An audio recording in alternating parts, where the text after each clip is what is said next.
Yes, and he's making good use of Sam Welsford here, but Welsford also locked into his train. And at the moment, Intermarché are pulling Biniam Gramai, the third rider nearest camera, into the lens for a chance. This is going to be his best shot at the victory. This is the final kilometre now, so Bora, they've swung across to follow the lead. I think that's Soudal Quickstep who may have hit the front there. Caleb Ewan, he was scrambling to hold the wheel of Sam Welsford. He's just behind him. He's got a bit of ducking and weaving. He's about to get caught in between. Soudal Quickstep, still one man. He swings away. Bora Hansgrohe now go through for Welsford, setting up Van Poppel.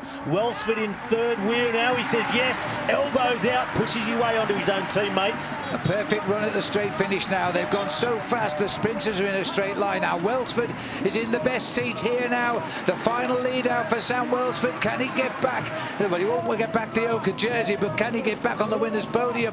And where is Biniam Gramai in the light blue jersey trying to come out of this? This is the kick for the line. A look over the shoulder. Welsford does it again. Okay, revenge is sweet. He can't believe it. And tailed in the backdrop there is Caleb Ewan. But that was another brilliant lead out. Absolute perfection again. It was patience and then it was power from Bora Hansgrohe. Big effort. Yeah, another one, you know. This is super crazy. Yeah, to get one, let alone two, is really special, and these guys are just amazing. Full commitment down the gorge, you know.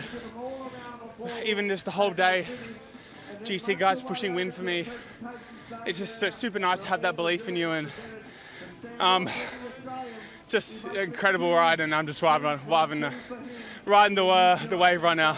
How hectic was that? You mentioned Gorge Road. That looks scary. How brave do you have to be to keep yourself in position for that finish?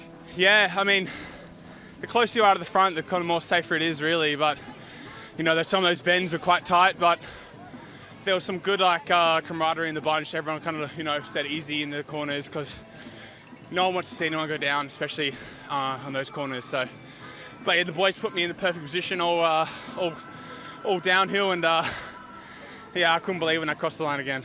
Every team was trying to do what Bora Hansgrohe did today, to set their sprinters up. How is it that you guys are so much stronger and able to do it? I'm not sure. A lot of teams were working off us. We could see it going down the hill.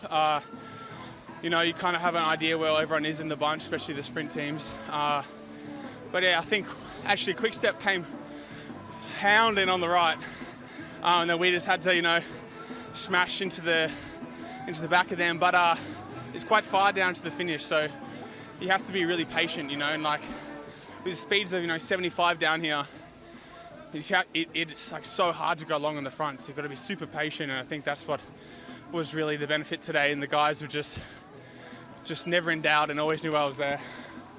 Let alone two is...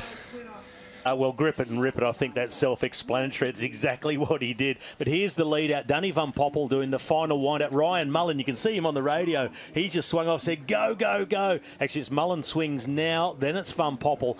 This is lead out in full effect. And look at the fight behind in Sam Welsford's wheel. They're next to each other, already pushing each other in the wind.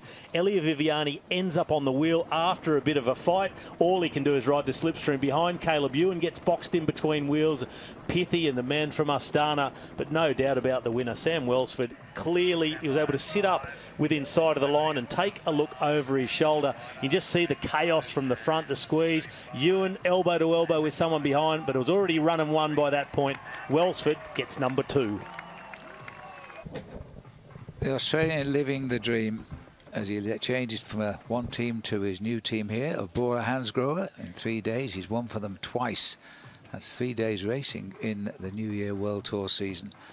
And it was a clear win. There was no look about this one. It's a difficult finish, Anna, because the wind was tricky. But it looks as though Elia Viviani was up for the fight today, even so. Yeah, well, it's clear dominance, isn't it, in terms of Bora Hansgrohe and Sam Welsford. And the confidence is just exuberating, not in terms of his character and his ego, but just in terms of the performance and the delivery and the execution of Sam and his team. And you can see the eagerness of all of them there, trying to look up over the helmets in the end. Van Poppel celebrates. Mullins also celebrates behind him for his second win here at the Santos Tour Down Under. And that's Dan McClay coming in on the right there. That's a great result for Dan. He'll be a little bit upset he wasn't winning, because that's a great sign of good form coming from the British sprinter there on the French team, Arkea.